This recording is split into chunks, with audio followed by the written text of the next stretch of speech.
So years ago, my wife taught me how to make her coffee, and she likes it like this. Now, how do you get to this? Two instructions were take syrup and line the bottom of the cup. Fill it with coffee, whether it be 8, 10, or 12 ounces, and then add creamer until when you mix the coffee, it looks like the color of the dog.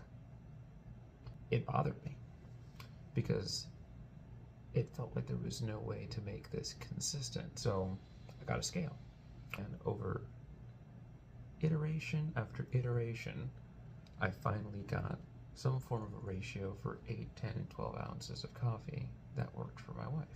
A lot of variables into this, and it seemed like a pretty easy problem to solve. How much creamer, how much sugar, how much syrup do you put in your coffee? Well, most people will say 2 packets, or give me 3 creams, 1 sugar. Your cream and sugar ratio without actually measuring it.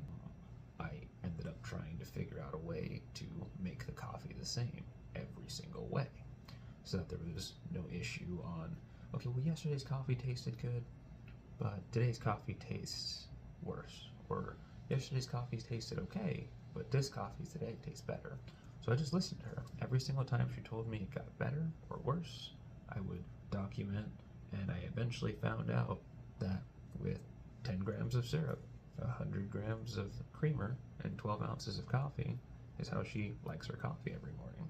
I could take now those ratios and bring down the scale. 12 ounces is 1.5 times 8 ounces of coffee.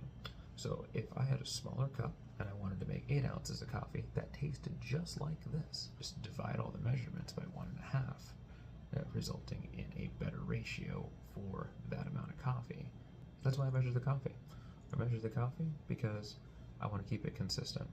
And over a lot of trials, I was able to hone in on exactly how my wife likes her coffee.